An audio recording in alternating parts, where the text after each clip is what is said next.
हम topic surface chemistry start कर रहे हैं। Surface chemistry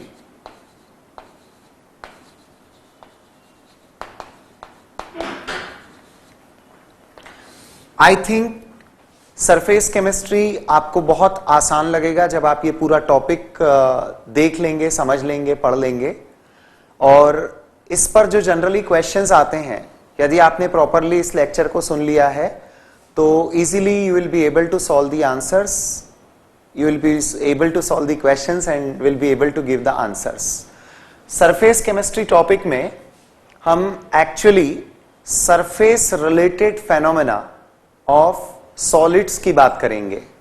surface related phenomena of solids exactly हम क्या कहना चाहते हैं। तो पहले मैं आपको टॉपिक का थोड़ा सा इंट्रोडक्शन दे रहा हूं। जितने भी सब्सटेंसेस सॉलिड स्टेट में होते हैं उनकी सरफेस पर प्रेजेंट पार्टिकल्स का बिहेवियर बल्क में प्रेजेंट पार्टिकल्स के बिहेवियर से डिफरेंट होता है। हम अज्यूम करते हैं कि एक ये सॉलिड सब्सटेंस है, ये देखिए, अज्यूम करिए कि ये एक सॉलिड है। अब ये जो सॉलिड सब्सटेंस आप देख रहे हैं इसमें जो पार्टिकल्स बल्क में होंगे, बल्क में प्रेजेंट एक पार्टिकल मैंने जैसे यहां रिप्रेजेंट किया, इस पर सभी डायरेक्शन में लगने वाले अदर पार्टिकल्स के फोर्सेस इक्वल होते हैं। यानी जो अंदर की तरफ पार्टिकल प्रेजेंट होता है, बल्क में पार्टिकल जो प्रेजेंट होता है, उस पर फोर्सेस जो एप्लीकेबल होते हैं they are all balanced forces. परंतु जो पार्टिकल्स सरफेस पर प्रेजेंट होते हैं, आप अज्यूम करिए इन सरफेस पर प्रेजेंट पार्टिकल्स को, नेचुरली जैसे बल्क में प्रेजेंट पार्टिकल्स पर फोर्सेस पूरे बैलेंस्ड थे, उस तरह से सरफेस के पार्टिकल्स पर फोर्सेस बैलेंस्ड नहीं होंगे। और यदि ये फोर्सेस बैलेंस्ड नहीं होंगे तो इनका behaviour will be different as compared to the behavior of the particles in bulk। हम उन फेनोमेना की बात करेंगे इस टॉपिक में जिसमें सरफेस पर प्रेजेंट पार्टिकल्स की वजह से कुछ प्रॉपर्टीज डेवलप होती है। ऑल्दो यही सारी चीजें सॉलिड की जगह हम लिक्विड पे भी अप्लाई कर सकते हैं। सरफेस पर प्रेजेंट मॉलिक्यूल्स जो लिक्विड के सब्सटेंस, लिक्विड स्टेट में यदि सब्सटेंस है, उनका बिहेवियर भी डिफरेंट होगा। पर फिर भी इस चैप्टर में हमारा मेन फोकस सॉलिड सरफेसेस पर होगा। I hope this is very clear कि हम सरफेस फेनोमेना की बात करेंगे, मतलब इन अनबैलेंस्ड फोर्सेस वाले पार्टिकल्स के कारण कुछ टाइप के फेनोमेना पॉसिबल होते हैं। अब वो फेनोमेना क्या है, जैसे मैंने कहा चैप्टर को हम 3 पार्ट्स में डिवाइड करते हैं। फर्स्ट पार्ट इंक्लूड करता है एडसॉर्प्शन, द फेनोमेना एडसॉर्प्शन। हम यहीं से टॉपिक को आगे बढ़ा रहे हैं अभी। एडसॉर्प्शन। सेकंड कोलॉइड्स की बात होगी। जैसा मैं बोल रहा हूं कि सरफेस केमिस्ट्री को हम 3 पार्ट्स में डिवाइड कर रहे हैं। First part is adsorption, surface related एक फेनोमेना होता है ये।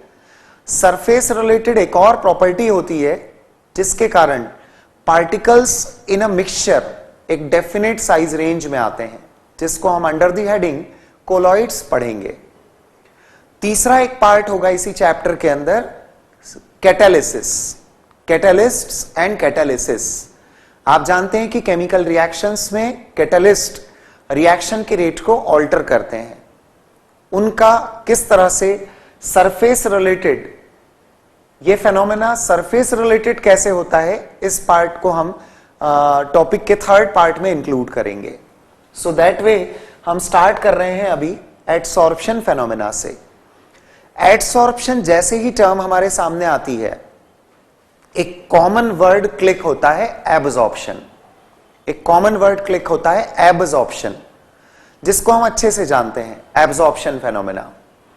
मैं यदि बात करता हूं कैल्शियम क्लोराइड एनहाइड्रस की, जस्ट ट्राई टू अंडरस्टैंड। एक एग्जांपल ले रहा हूं मैं, एनहाइड्रस कैल्शियम क्लोराइड। आप जानते हैं एनहाइड्रस कैल्शियम क्लोराइड की प्रॉपर्टी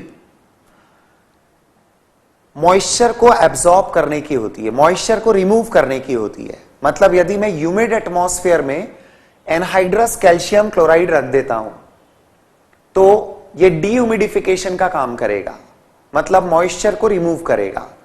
यदि एनहाइड्रस कैल्शियम क्लोराइड मॉइस्चर को रिमूव करता है या कहिए कि वाटर को एक्सेप्ट कर लेता है, तो इसका एक्सेप्ट करने का जो तरीका होता है उसमें molecules of water through out the crystals of calcium chloride uniformly distribute होते हैं। कैल्शियम क्लोराइड के क्रिस्टल्स में ये यूनिफॉर्मली डिस्ट्रीब्यूट हो जाते हैं।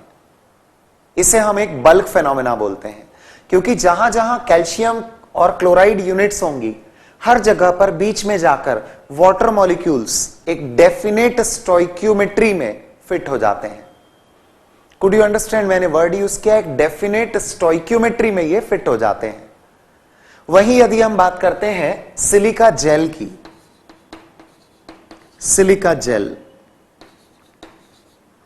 ये भी एक कॉमन डीह्यूमिडिफाइंग सॉलिड होता है। मतलब यदि आप ह्यूमिड एटमॉस्फेयर में सिलिका जेल रख देते हैं तो यह भी मॉइस्चर को रिमूव करेगा। डीह्यूमिडिफिकेशन की प्रोसेस में इसको भी यूज किया जाता है। बट यहां फ्रेंड्स एक फर्क है, वो फर्क यह है कि कैल्शियम क्लोराइड जब एनहाइड्रस आपने लिया था तो H2O units through out the crystals uniformly distribute हुई थी। यहां पर ऐसा नहीं होता। सिलिका जेल की केवल सरफेस पर H2O यूनिट्स ट्रैप्ड रहती है। एनहाइड्रस कैल्शियम क्लोराइड वाटर की यूनिट्स को एब्सॉर्ब करता है, इट इज एब्सॉर्प्शन, जबकि सिलिका जेल H2O यूनिट्स को केवल सरफेस पे ट्रैप करता है। इसे हम कहेंगे एडसॉर्प्शन। एब्सॉर्प्शन क्या हुआ? एक bulk phenomena, bulk phenomena. Adsorption क्या होगा? Surface phenomena, surface phenomena. Adsorption के applications actually at the end of the topics लिए जाते हैं, पर मैं आपको कुछ एक पर्टिकुलर एप्लीकेशंस इसी लेवल पे बता देता हूं। उसका रीजन यह है कि आपको एक डायरेक्शन मिलेगी सोचने की, समझने की, और डेफिनेटली इसके साथ एक इंटरेस्ट भी डेवलप होगा। एक जैसे एग्जांपल ये वाला दिया मैंने, आपको याद होगा कि जैसे हम एक वाटर बैग खरीदते हैं तो, या फिर कई सारे ऐसे नई चीजें होती है, न्यू ऑब्जेक्ट्स होते हैं, जब वो हम खरीदते हैं तो उसमें एक सिलिका पाउच होता है, एक सिलिका शैसे होता है। तो ये जो सैशे होता है, सिलिका शैसे, ये एक्चुअली कंटेनिंग होता है इसके अंदर सिलिका जेल, और ये डीह्यूमिडिफिकेशन का काम करता है। तो जो ह्यूमिडिटी के कारण फाउल स्मेल वगैरह पॉसिबल वहां हो सकती है, वो इसके कारण नहीं आती है। मैं आपको कुछ पर्टिकुलर कॉमन एप्लीकेशंस बता रहा हूं। शुगर जब मैन्युफैक्चर होती है, शुगर की मैन्युफैक्चरिंग, तो जिस वक्त केन शुगर जूस को क्रिस्टलाइज करते हैं, शुगर के क्रिस्टल्स अलग करना होते हैं, एट दैट टाइम उसमें एनिमल चारकोल मिलाया जाता है। That animal charcoal adsorbs the coloured impurities. जो भी उसके अंदर इंप्यूरिटीज होती है, स्पेशली जो कलर इंपार्ट करने वाले सब्सटेंस होते हैं, वो एडसॉर्ब हो जाते हैं उस चारकोल के अंदर। एनिमल चारकोल यूज होता है फ्रेंड्स। नेक्स्ट टू दैट, आप यदि पॉल्यूशन मास्क की बात करें, एक और एग्जांपल, पॉल्यूशन मास्क जो होते हैं उसमें एक्टिवेटेड चारकोल का यूज किया जाता है। ये चारकोल क्या करता है कि जब इसमें से पॉल्यूटेड एयर पास होती है तो पॉइजनस गैसेस को एब्सॉर्ब कर लेता है। मैं आगे आपको इसके बताऊंगा कि व्हाई ओनली पॉइजनस गैसेस। जैसे एक्टिवेटेड चारकोल आपने पॉल्यूशन मास्क में यूज किया है, अब पूरी पॉल्यूटेड एयर उसके अंदर से पास हो रही है, पर जो मास्क को यूज करने वाला पर्सन है उसको पॉल्यूटेड एयर नहीं मिल रही है, उसको पॉल्यूशन फ्री एयर मिल रही है। तो वो पॉल्यूटेंट कहां गए इस बीच में? तो जो एक्टिवेटेड चारकोल उसके अंदर होता है वो एक्चुअली उन पॉल्यूटेंट्स को एब्सॉर्ब कर लेता है। That is one of the examples जहां पर हम एब्सॉर्प्शन फेनोमेना देखते हैं।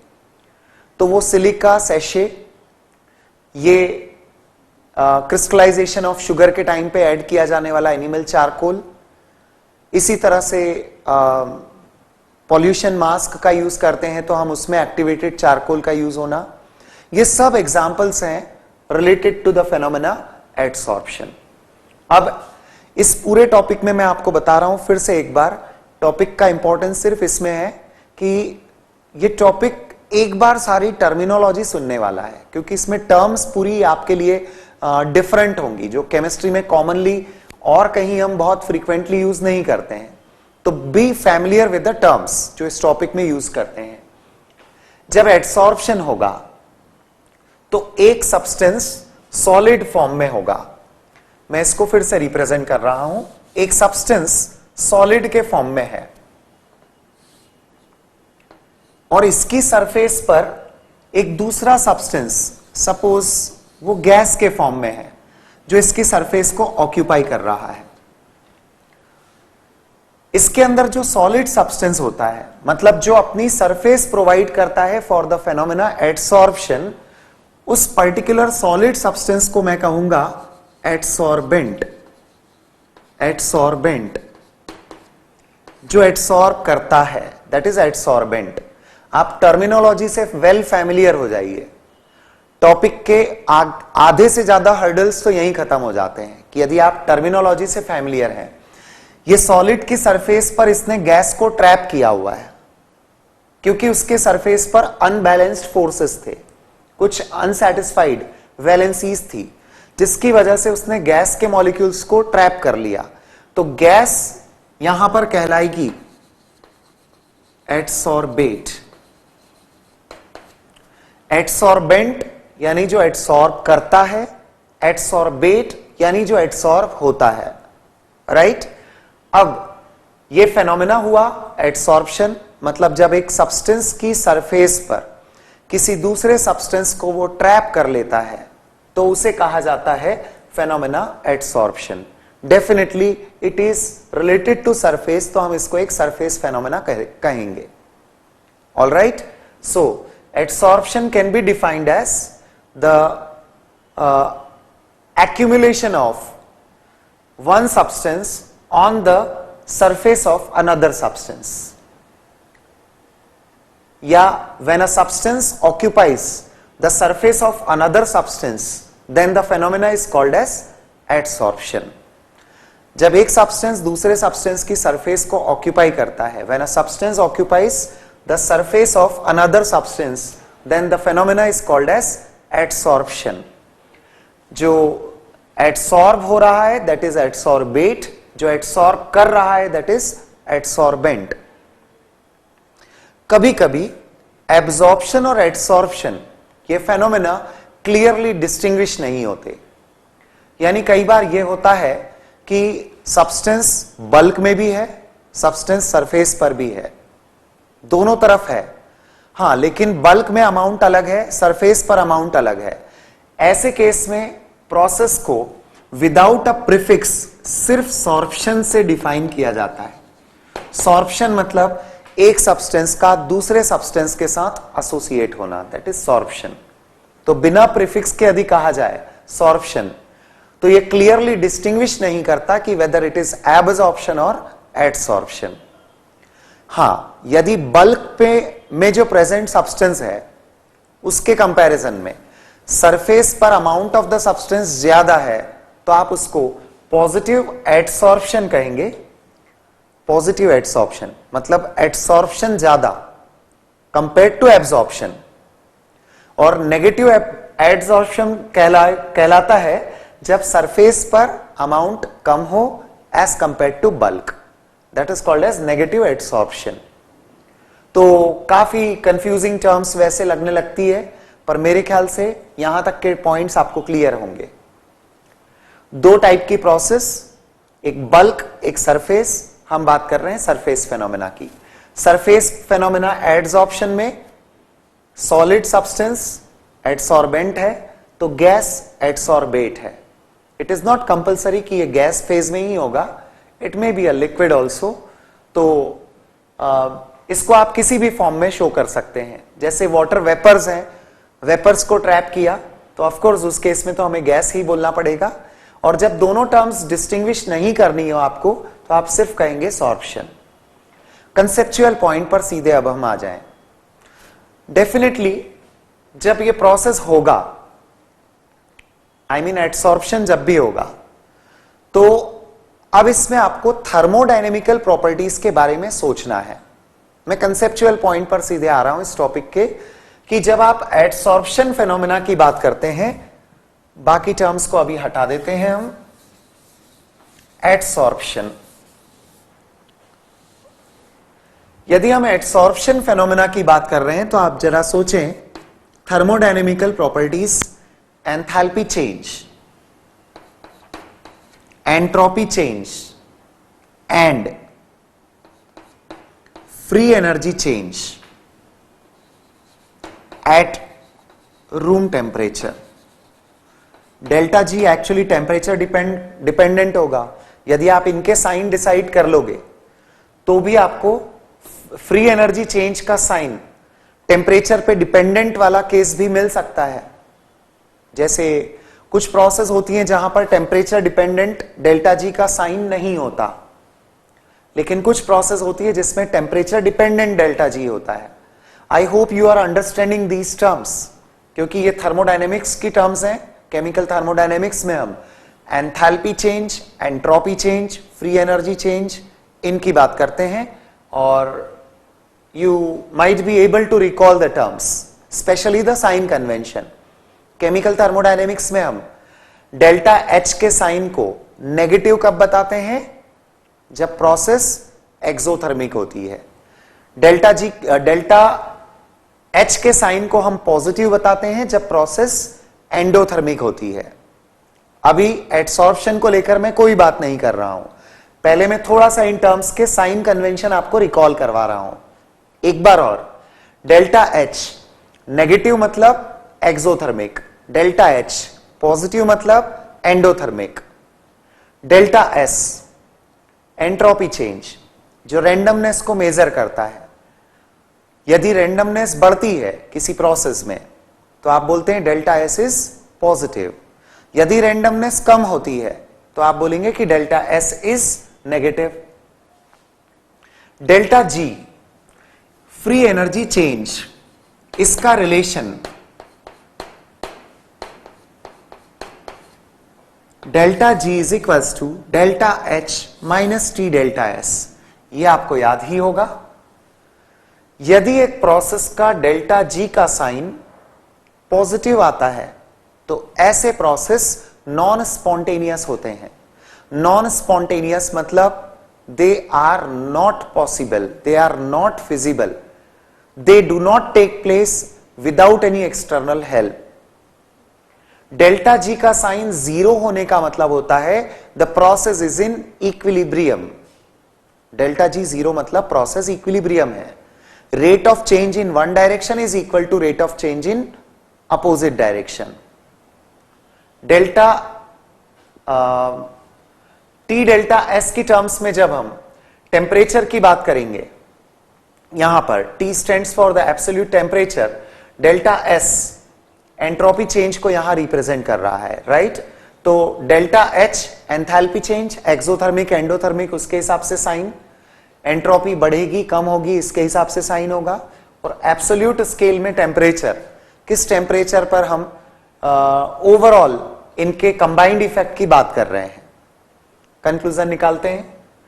आप बताएं, सोचें आप, एडसॉर्प्शन प्रोसेस जब होगा, एक गैस सॉलिड की सरफेस पर ट्रैप होगी, सॉलिड की सरफेस ऑक्यूपाइड रहेगी किससे? गैस से। क्या लगता है, क्या दोनों के बीच में कोई फोर्स डेवलप होगा? Of course. कौन सा? Attractive, repulsive? अट्रैक्टिव होगा ना, तभी तो ये इसको रोक कर रखेगा।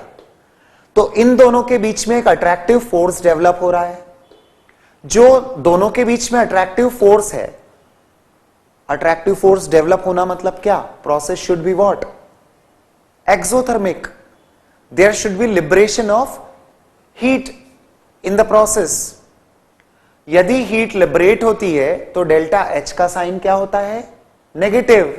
Delta H is negative, that is the process is exothermic. Adsorption phenomena exothermic होता है.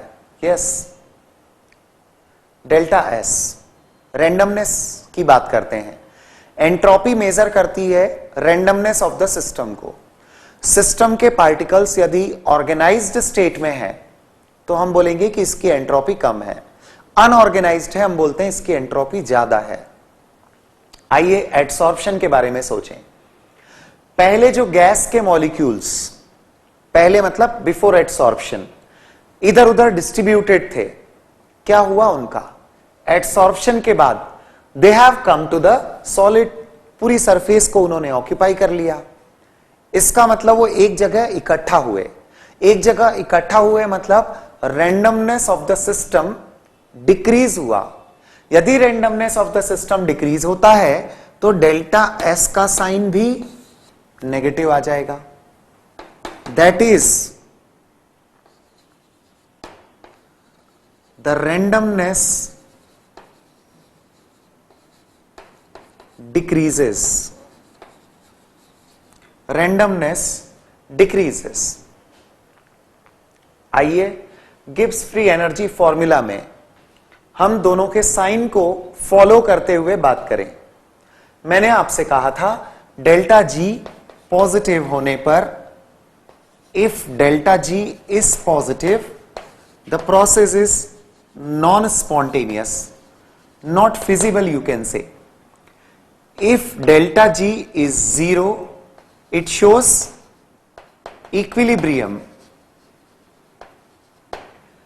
If delta G is negative, it shows the process is spontaneous.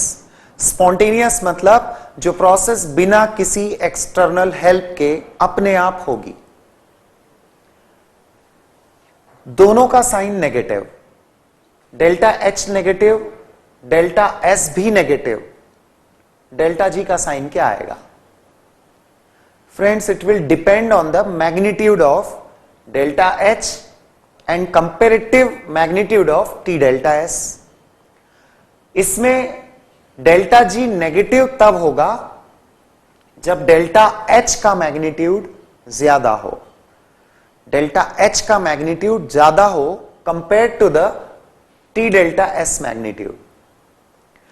T delta S की वैल्यू को कम रखने के लिए और डेल्टा जी का साइन नेगेटिव होने के लिए टेम्परेचर क्या होना चाहिए? Low temperature.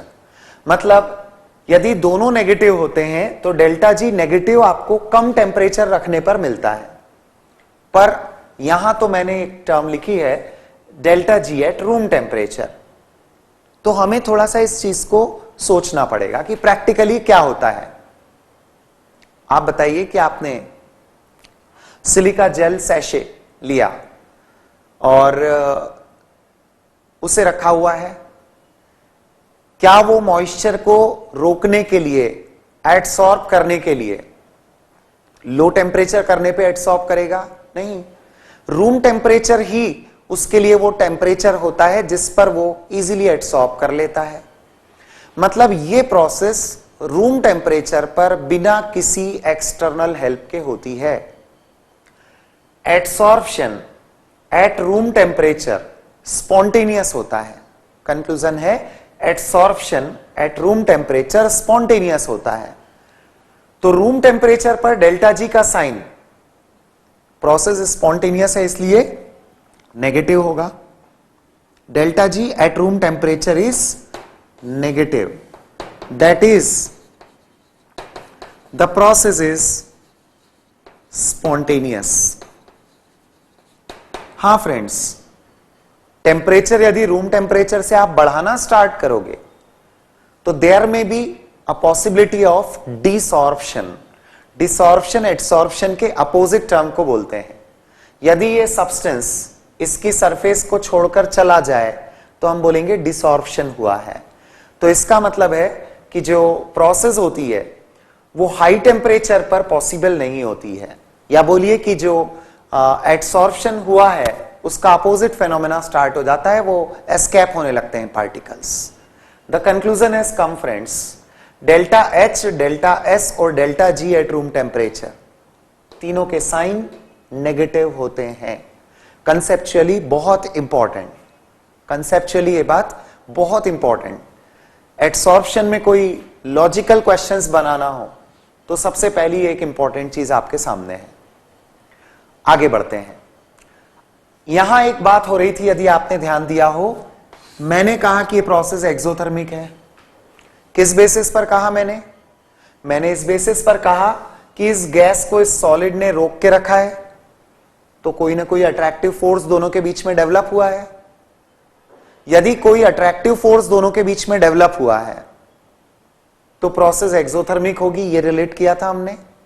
अब यदि दोनों के बीच में अट्रैक्टिव फोर्स है तो कौन सा? अट्रैक्टिव फोर्स का मैग्नीट्यूड हमें इस बात से समझ में आएगा कि डेल्टा एच का मैग्नीट्यूड कैसा आ रहा है। यानी जब यह सब्सटेंस इसकी सरफेस को ऑक्यूपाई करता है तो जो लिबरेटेड हीट होती है वो किस ऑर्डर में होती है, कितनी वैल्यू से हीट लिबरेट होती है। इट हैज बीन ऑब्जर्व्ड कि जो एडसॉर्प्शन फेनोमेना है इसमें दो टाइप के फेनोमेना देखे जाते हैं। कभी कभी ये लिबरेट होने वाली हीट कुछ फिजिकल फोर्सेस को रिप्रेजेंट करती है, मतलब दोनों के बीच में एक बहुत वीक अट्रैक्शन डेवलप हुआ, मोस्टली ये पता लगता है। और एडसॉर्प्शन के कुछ फेनोमेना ऐसे हैं जहां यह पता लगता है कि जो एडसॉर्बेट और एडसॉर्बेंट के बीच का अट्रैक्शन है, it is like chemical bonds, उनके बीच में कोई केमिकल बॉन्डिंग हुआ हो, इस ऑर्डर की हीट लिबरेट होती है, इतनी अमाउंट में हीट लिबरेटेड बताता है वो फेनोमेना। मोस्टली क्या होता है, मोस्टली जो इनके बीच में अट्रैक्टिव फोर्स होता है वो इतनी प्रोसेस एक्सोथर्मिक रखता है कि जिससे हमें पता लगता है कि दोनों के बीच का अट्रैक्शन पुअर है, वीक है, जिसको आप वेंडरवॉल अट्रैक्टिव फोर्सेस बोलते हो। कुछ लिमिटेड प्रोसेस में देखा जाता है कि एडसॉर्प्शन केमिकल बॉन्ड फॉर्मेशन के साथ हो रहा है, मतलब दोनों के बीच में सॉर्ट ऑफ केमिकल रिएक्शन हुई है। तो इसी बेसिस पर अब हम एडसॉर्प्शन की दो कैटेगरीज बनाने जा रहे हैं।